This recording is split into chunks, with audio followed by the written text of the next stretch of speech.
Hello friends, Radhe Radhe. मैं साधना Tiwari YouTube channel में आप लोग का स्वागत करती हूँ। मेरे चैनल का नाम साधना तिवारी है। आज मैं आप लोग को एक लाचारी गीत सुनाऊंगी। अच्छा लगे तो लाइक कमेंट सब्सक्राइब करना मत भूलिएगा और कमेंट में ये भी बताइएगा कि हमारा गीत आप लोग को कैसा लगा। कैसे विधि के लिखनिया हमारे पिया,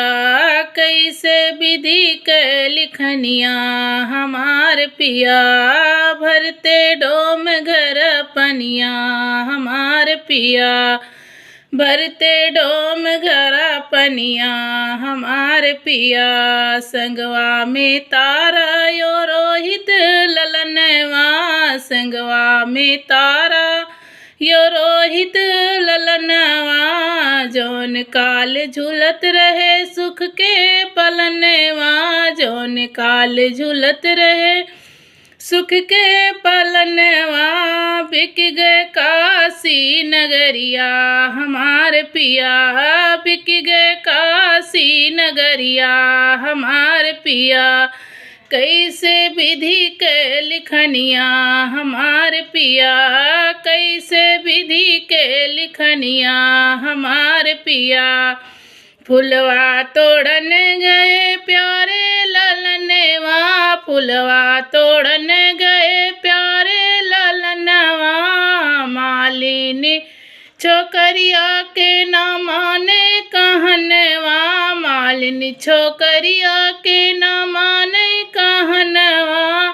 अंगुली में डसली नगिनिया हमारे पिया, अंगुली में डसली नगिनिया हमारे पिया, कैसे विधि के लिखनिया हमारे पिया, मालिन की बेटी जाई खबर जनाई, मालिन की बेटी जाई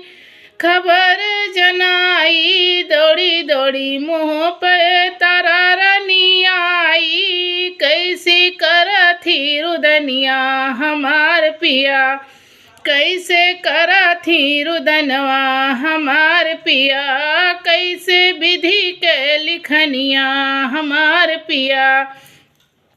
साड़ी का फाड़ी रानी लाश का उठावे, अखिया से नीर बहाए अर्थी सजावे, लैके चले समय सनवा हमार पिया, लैके चले समय सनवा हमार पिया,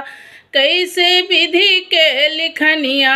हमार पिया, साड़ी तो खरीद दिया पीछे दफनावा, पहले तू खरीद दिया पीछे दफनावा, आए हरिश्चंद्र मांगे आपन दनवा, आए हरिश्चंद्र मांगे आपन दनवा, अटल रहा सत्य बचनवा हमारे पिया,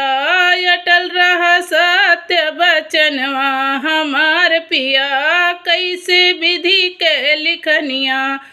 हमारे पिया, साड़ी का फाड़ रानी कर्जा चुकावे, साड़ी का फाड़ रानी कर्जा चुकावे,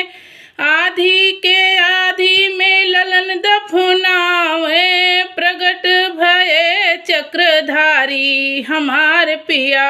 कैसे विधि के लिखनिया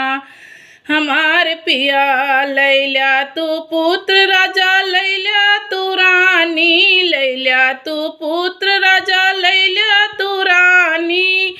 जय के करा राजधानी हमारे पिया,